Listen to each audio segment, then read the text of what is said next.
अनेक पिलामानंकर स्वप्न थाए अनेक पिलामानंकर स्वप्न थाए जो माने गाँ को मझिरे मझिरे सहर को भी आसती से माने भावती केएफसी चिकेन खाइबो किंतु केएफसी चिकेन रो सत आपण सुनिले आश्चर्य हो जिवे। कटकर घटना एवं सबु केएफसी रे मध्य एमती गोटे घटना घटुथिबार अभियोग सामना को आसुची। दर्शक बंधु तृतीय प्रसंग टीवी स्क्रीन को आनिबा पई अनुरोध करबी जहाँ बहुत गुरुत्वपूर्ण। केएफसी चिकेन रे विष धरा पड़िला बड़ सत आपणक निकट रे मु प्रमाण रखिदेवा पई चाहिबी। फूड इंस्पेक्शन करबा समय केएफसी चिकन रो जो विष बाहरी ना से विष आपण को भविष्य रे हैरान कर दे पारे एवं केमती लोक माननकु निज हाथ रे केएफसी विष खुआउची आ ता भीतर लोक माने खुआउचंती टिके लाज लागिबा दरकार। विजुअल उपरे आपणकर दृष्टि आकर्षण कर देवा पई चाहिबी। गोटिए पैकेट ता उपरे गोटिए तारीख छपा हेतिला अर्थात केएफसी भितर जो प्रिजर्वेटिव चिकेन को से माने फ्रिज रे रखि तांती सेही केएफसी रे गोटिए तारीख छपा जाइतिला से तारीख चली जाइतिला मांस खाइबा योग्य नथिला किंतु से पैकेट डस्टबिन को गला नाही। केही जणे गोटिए कलम उठाइला पुराना तारीख उपरे एक नुआ तारीख लिखिदेला आज्ञा आउ से पैकेट पुणी फ्रिज को फेरी गला। चिंता करंतु आपण को चिकेन खाइबा पई जाउछंती। फ्राइड चिकेन क्रिस्पी चिकेन अनेक लोक केएफसी रु खांती। आज आमे सेही कलम रो कहानी कहबा कारण से कलम केवल एक तारीख बदलाय नाही से आपणक पेट भितर को कौन जीव ताहा मध्य स्थिर करे एवं आपणकर भविष्य स्थिर करे।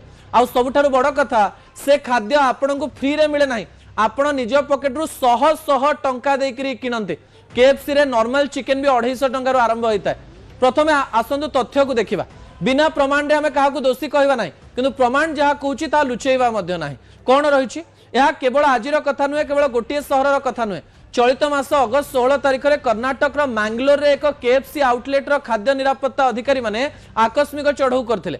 कारण थिला जने ग्राहक अभियोग करथिले जे ऑनलाइन ऑर्डर रे आस्तिबा चिकेन दुर्गंध होतला गंध होतला। अधिकारी माने रोसई घर एवं स्टोर रूम आ कोल्ड स्टोरेज जांच करिकरी गोदाम को सील कर देथिले।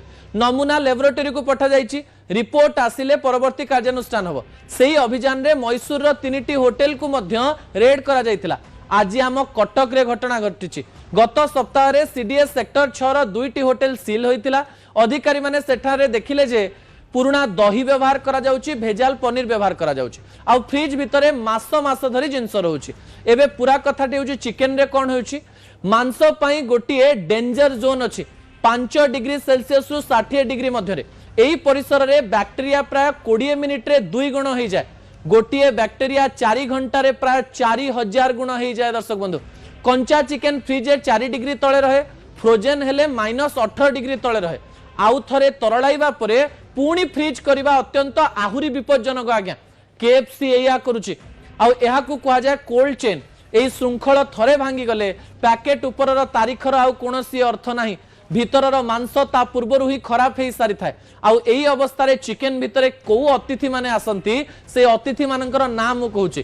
प्रथम अतिथि होची साल्मोनेला भारतर पोल्ट्री मांसर सबुठारु साधारण जीवाणु कैंपिलोबैक्टर चिकेन रु हेउतिबा डायरिया रो प्रमुख कारण बनुथुबा बैक्टीरिया बनी जाए लिस्टेरिया। यह सबुठु चतुर जीवाणु यह फ्रिज भितरे ठंडा रे मध्य बढ़ी पारे।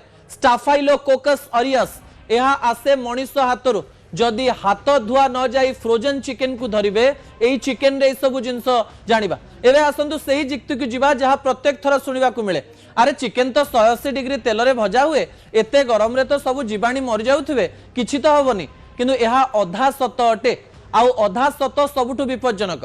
हाँ अधिक तापमात्रा जीवाणु मरि जांती किंतु जीवाणु मरिबा पूर्वरु मांस भितरे जहा छाड़ी जांती ताकू विष बोली कहा जाए। सेही टॉक्सिन रे ताहा मरंती नाही। स्टाफाइलोकोकस छाड़ुथुबा टॉक्सिस फुटंता पानी रे मध्य नष्ट हुए नाही भिजिले मध्य जाए नाही। किछि बैक्टीरिया रहिचंती जार ना हेउची स्टाफाइलोकोकस जेते गरम हेले भी ता चिकेन रु जाए नाही। सेहीपरि मांस पचिबा समय तैयारी हेउतिबा बायोजेनिक अमाइन जेंती हिस्टामिन मध्य तापरे नष्ट हुए नाही। ताले कोन जहा जेंती जो प्रकार आपण खाद्य को रांधंतु आपणकर देह खराब हवा पई जाउची।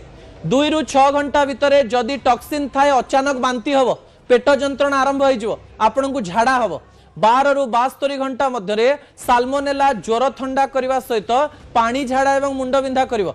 अधिकांश सुस्थ लोक 2-3 दिन रे भल हो जाते यह कह दरकार आतंक सृष्टि करने मोर उद्देश्य नुहे किंतु 4 गोटी श्रेणी पर विपद बहुत अधिक छोट पिला जलीय अंश हराइबार संभावना रही शीघ्र अवस्था खराब होबार संभावना रही वयस्क लोक एवं गर्भवती महिला मध्य लिस्टेरिया संक्रमित गर्भपात पर्यंत करिपारे आपणकर पेटर छुआ को मध्य मारी दे पारे जो माने रोग प्रतिरोधक शक्ति कमी दियंते किछि लोकंक ठारे संक्रमण परे मास मास धरी पेट असुविधा लागि रहे डाक्टर माने याकू कहंती post infective IBS irritable bowel syndrome केतेकंक ठारे गंठी जंत्रणा हुए अत्यंत विरल क्षेत्र रे कैंपिलोबैक्टर परे स्नायुगत जटिलता मध्य देखा जाए दर्शक बंधु आपण जदि आसंता काली पेट धरी डाक्तरखाना रे ठिया हुंती आपण केबे प्रमाण करि परिबे नाही जे एहा सेही प्लेट रु आसीतिला आपणकर कथा रही जीवो किंतु 100 टंकार बिल रही जीवो एवं आपणकर शरीर खराब हे जीवो समय अभाव शेष प्रसंग आपण निकट में रखी पार ना दर्शक बंधु असल कथा को ये रखुच्छे आसंता काली राति 8 आपन सहित पुणी देखा रोचे नमस्कार।